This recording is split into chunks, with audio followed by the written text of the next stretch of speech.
Husband বাজার থেকে ওল কিনে নিয়ে এসছে, তার আবদার আজকে তাকে ওল দিয়ে চিংড়ি মাছ দিয়ে রান্না করে দিতে হবে। দেখো ওলগুলো আমি ছোট ছোট করে কেটে নিয়েছি, আলুও ছোট ছোট করে কেটে নিয়েছি। এবার ওলের জন্য চিংড়ি মাছ ভাজা করে রেখেছি। কড়াইতে জল গরম হয়ে গেছে, ওলগুলো সেদ্ধ করতে বসিয়ে দিলাম। কিছুক্ষণ আমি ঢাকা দিয়ে রেখেছিলাম, ওলগুলো সেদ্ধ হয়ে গেছে। দেখো ওল থেকে আমি জলটা ঝরিয়ে নিয়েছি। এদিকে কড়াইটাও বসিয়ে দিয়েছি, কড়াইতে তেল দিয়ে দিচ্ছি। তেল গরম হয়ে গেছে, তেলে আমি সাদা জিরে ফোড়ন দিয়ে দিয়েছি, দুটো শুকনো লঙ্কা ফোড়ন দেব, আর দেব তেজপাতা আর গরম মশলা, দারচিনি, দুটো লবঙ্গ আর গোলমরিচ। ফোড়নটা ভালো করে ভাজা ভাজা করে নিয়েছি। এবার আমি ওই তেলেই চিংড়ি মাছটাও দিয়ে দিয়েছি।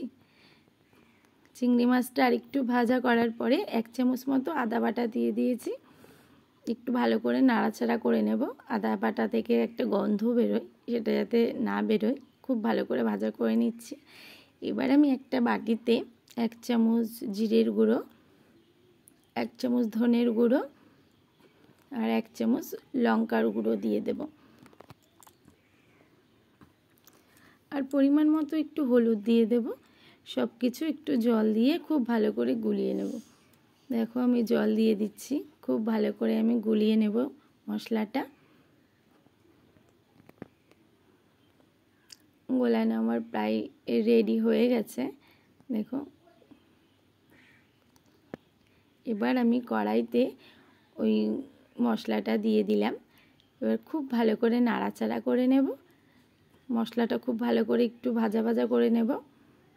দেখো এবার দিয়ে দেব নুন। নুনটা দিয়ে আর একটু ভালো করে নাড়াচাড়া করে নিলাম। দেখো মশলাটা খুব ভালো ভাজা হয়ে গেছে। এবার দিয়ে দেব আলু। আলুটা আমি দিয়ে দিয়েছি। দেখো খুব ভালো করে মশলার সাথে কষিয়ে নেব আলুটা। দেখো খুব ভালো করে আমি নাড়াচাড়া করে নিলাম আলুটা। দেখো এবার দিয়ে দিচ্ছি ওল আর আলু একসাথে ভালো করে কষিয়ে নেব।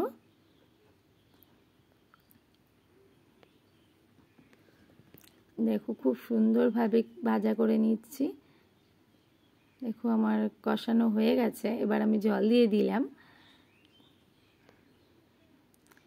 জলটা একটু ফুটতে দেব। দেখো জলটা দিয়ে আমি কিছুক্ষণ ঢাকা দিয়ে রাখবো।